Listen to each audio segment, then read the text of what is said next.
Welcome back to Supremely Black Podcast. This is your host, D Rose. Now, we're going to take this story to the University of Mississippi, also known as Ole Miss. The brother that you see above is J.P. Staples. Let me holler at you, homie.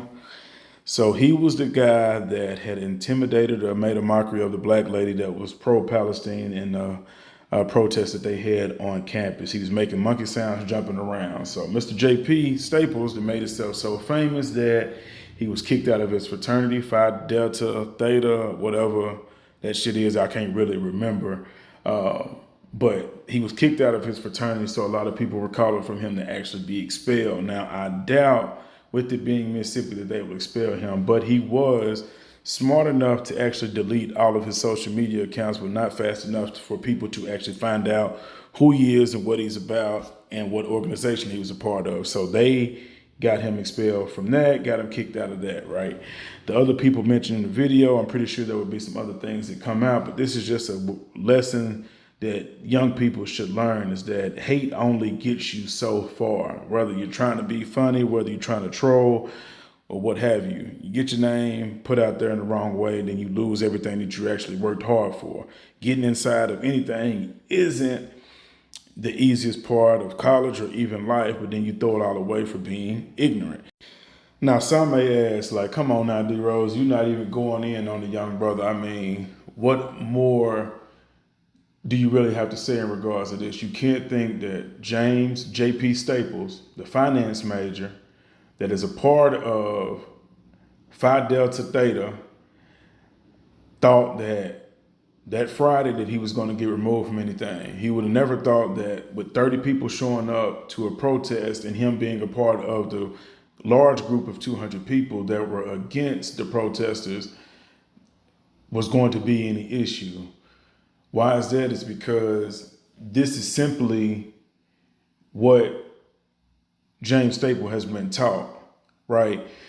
That's the issue with when it comes to racism. That's the issue when it comes to bigotry, is that these are taught behaviors. These aren't things that we're naturally born with. This is something that was taught to him. So as a 21-year-old, we've all made stupid mistakes. So I don't have much to say to him. I'm just going to use this time to say how important it is to still remain mindful of certain situations as you go to protest, whether this is pro-Palestine, whether this is whatever it is.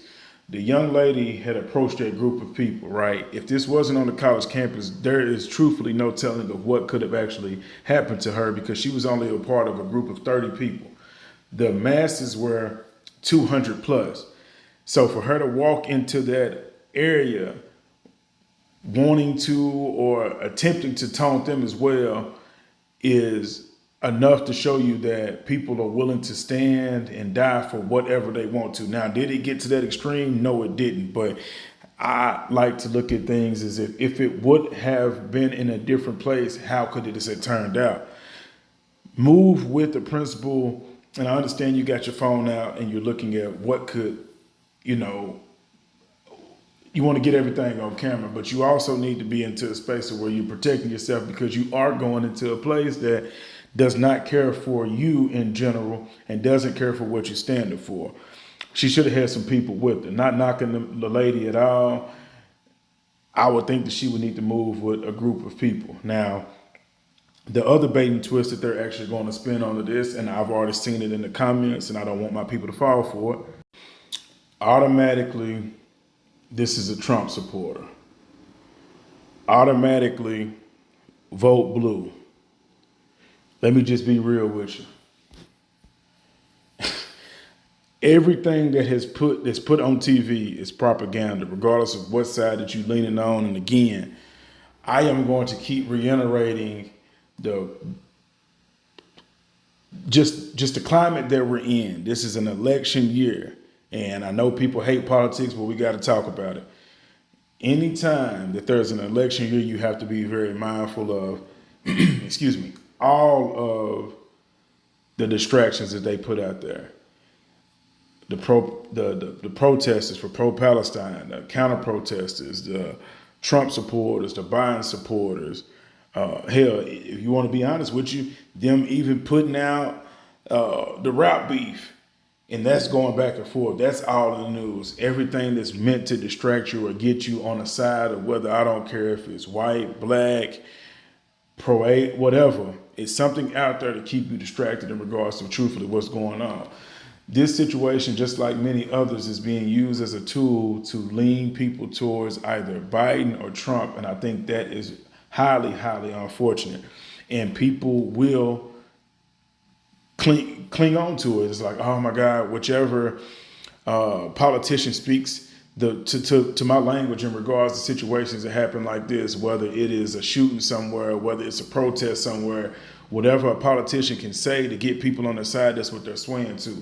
I'm just gonna be real with you. This ain't nothing to do with anything besides a dumbass 21-year-old did not realize that he was going to be recorded or facing the repercussions, because honestly, this isn't his first time acting like that in public. This is just the first time he's been caught. That's just who he is. That's how he was taught. That's how he was raised. That's just what it is. Or the people he hang around has influenced his decision that much. But don't fall for the trap of people actually trying to get into this being just a Trump, Biden, Republican, Democrat thing. It's not. This is just America and how it is, man. People are going to feel a certain way. People are going to support what they support, and that's just truthfully what it is. To how to try to spin it to where, hey, this is this group of people and everybody has free speech. If everybody has free speech, then cool. But you have to know that in certain situations, people aren't going to agree with you. And I do think that these little white boys is on some bullshit, but this isn't nothing new under the sun. This isn't groundbreaking. Oh my God, these are just radicals. No, this is how they stand. This is what they want to do. How do you respond? How do you prepare yourself to be in the mix of that? If the police weren't there again, how would you go about responding? That's how I always look at these situations, is how do you get out of said situations to where it don't get serious and you aren't physically harmed. I would just want brothers and sisters that put themselves in these predicaments to move with a militant mindset and not just having a phone in your hand. Let me know what you think. Am I off on this? If so, just let me know in the comments. As always, long live CC. Lizzo, Lizzo, Lizzo, Lizzo, Lizzo, Lizzo. Fuck you, fat ass. Fuck you. And fuck you, bitch.